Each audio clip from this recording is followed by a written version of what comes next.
नमस्कार दोस्तों, स्वागत है आपका सिंह राशि के इस वीडियो में, जहां पर हम बात करेंगे शनि के गोचर के बारे में, जो कि 29 मार्च 2025 को हो रहा है। जैसा कि आप सब लोग जानते हैं कि शनिदेव अपनी खुद की कुंभ राशि को छोड़कर जहाँ 11 लिखा हुआ है वहाँ से मीन राशि पर गोचर कर रहे हैं। तो इस गोचर के क्या परिणाम होंगे सिंह राशि के जातकों पर, आज हम इस वीडियो में ये जानेंगे।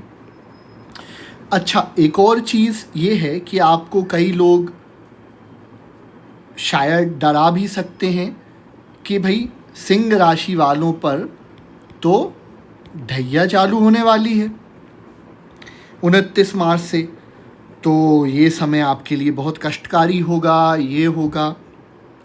आप इन सब भ्रम में ना पड़ें और ज्योतिष को समझें कि ग्रहों की स्थिति क्या कह रही है।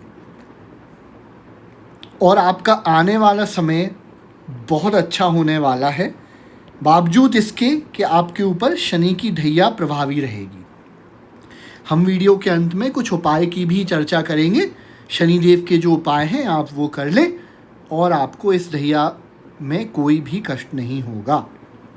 आइए देखते हैं कि अभी पिछले 2-2.5 साल से परिस्थितियां कैसी रहीं। जो हम यहाँ पर कुंडली देख रहे हैं, ये सिंह राशि के जातकों की कुंडली है, जहाँ हम ये 5 से जो शुरू हो रहा है। अब शनि जो आपके हैं वो 7th हाउस में बैठे हुए हैं। 7th हाउस में शनि जो हैं दिग्बली होते हैं, अच्छा परिणाम देते हैं। तो पिछले 2-2.5 जो 7th हाउस है वो किसका रहता है? 7th हाउस होता है आपका पार्टनरशिप का, आपके मैरिज का। लेकिन बावजूद इसके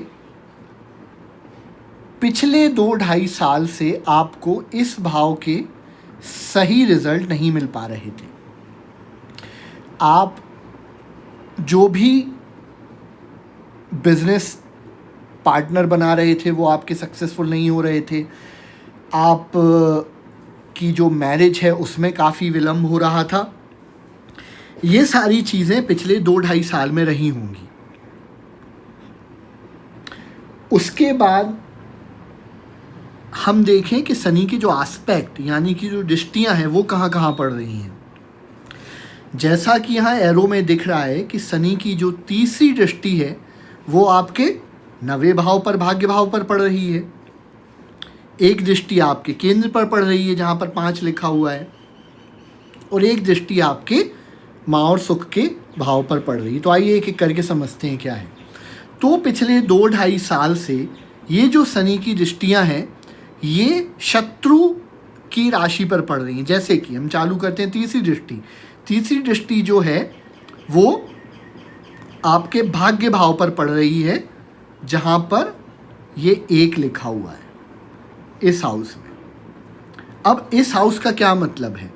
एक राशि यानी कि एक मतलब कि मेष यानी कि मंगल, शनि के शत्रु। तो पिछले 2-2.5 साल से आपको लक का साथ नहीं मिला, आपका भाग्य का साथ नहीं मिला। अभी जब शनि गोचर कर जाएंगे 29 तारीख को, आपको आपके भाग्य का परिणाम मिलने लगेगा। आप देखेंगे आपका भाग्य आपका साथ देना शुरू कर दिया है।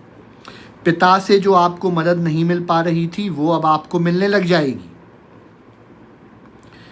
तो ये पिछले 2 साल में, 2.5 साल में हो रहा होगा, जनवरी 2023 से, कि आपको भाग्य का साथ नहीं मिलना। और यहाँ पे देखिए 7वीं दृष्टि जो पड़ रही है वो केंद्र के भाव पे, जहाँ 5 लिखा हुआ है। इसका मतलब क्या है? आपकी जो हेल्थ है वो ख़राब रही होगी, आपकी पर्सनैलिटी जो है वहाँ पर कुछ प्रॉब्लम्स गई होंगी, आप खुद काफ़ी स्ट्रेस में रहे होंगे, तनाव रहा होगा। और आप लाइफ को एंजॉय नहीं कर पाए होंगे पिछले 2-2.5 साल में, क्योंकि जो 7वीं दृष्टि है वहाँ जहाँ 7 लिखा हुआ है 5 वहाँ पड़ रही है। और हम यहाँ पर ये जानते हैं कि 5 मतलब सिंह, सूर्य, शनि और सूर्य में नैसर्गिक शत्रुता है, तो आपको स्वास्थ्य में आपकी प्रॉब्लम दी और आपको तनाव भी काफ़ी बना रहा इस दृष्टि के कारण पिछले 2-2.5 साल में। और देखिए जहाँ पर 10वीं दृष्टि पड़ रही है वो क्या है, माँ भूमि, मतलब आपकी माँ की सेहत ठीक नहीं रही इस ड्यूरेशन में। आप कुछ प्लॉट भवन खरीदना चाहते थे वो आप नहीं खरीद पाए, वाहन जो आप लेना चाहते थे नहीं ले पाए, सुख में आपकी कमी आई। अब यहाँ पर माता और पिता दोनों का साथ आपको नहीं मिल पाया इन 2-2.5 साल में, गुरु से भी आपको नहीं मिल पाई। तो ये सब समस्याएं पिछले 2-2.5 साल में रही हैं। वाहन से चोट चपेट लग गई हो, ये सारी चीज़ें पॉसिबल थी पिछले 2.5 साल में। अब आप कुछ लोग आपसे कहेंगे कि भाई ढैया शुरू हो रही तो और समय खराब, ऐसा बिल्कुल भी नहीं है।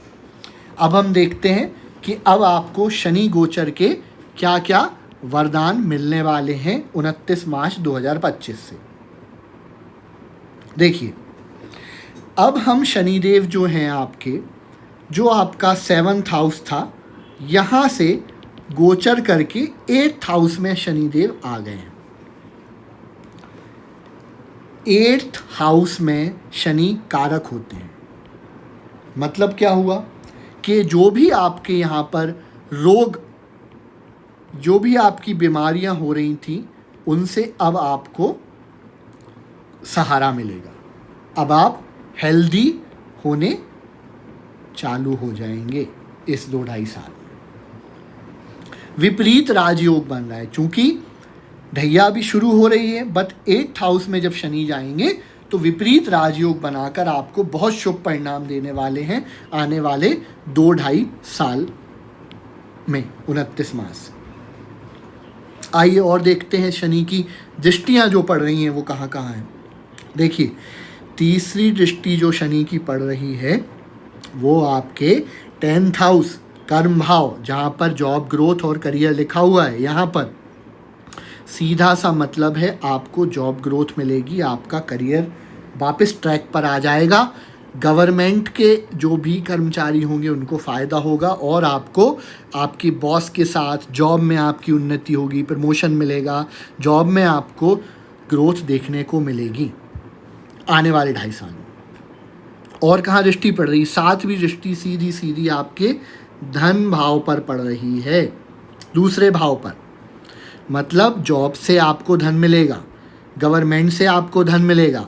शनि 8th हाउस पर बैठे हुए हैं, गुप्त धन की प्राप्ति होगी आपको। मतलब जो धन आपने एक्सपेक्ट नहीं करा होगा वो धन भी आपको मिलेगा। यहाँ पर वाणी से आपको धन मिलेगा। वाणी का भी हाउस होता है ये वाला जो दूसरा हाउस है, मतलब कंसल्टेंसी। अगर आप कहीं बिजनेस ऐसा करते हैं जहाँ पर आपके मुख वाणी का उपयोग है, वहाँ पर आपको लाभ मिलेगा। नेत्र बाधा जो अभी तक आपको आ रही थी, नेत्र का भी ये हाउस रहता है, तो वहाँ पर भी आपको नेत्र बाधा से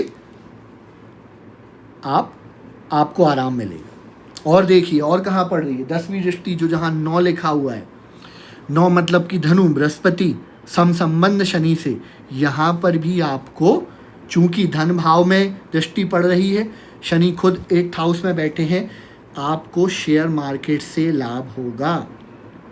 अगर आप अच्छे इन्वेस्टर हैं तो आप इन्वेस्ट करें, आपको शेयर मार्केट से लाभ होने जा रहा है। जो शनि की 10वीं दृष्टि पड़ रही है आपके शिक्षा के भाव पर, संतान शेयर मार्केट की शिक्षा की प्राप्ति होगी। जो भी छात्र अपने शिक्षा में आगे जाना चाहते हैं, करियर को आगे बढ़ाना चाहते हैं, ये बहुत ही उत्तम समय है। संतान प्राप्ति के भी योग है।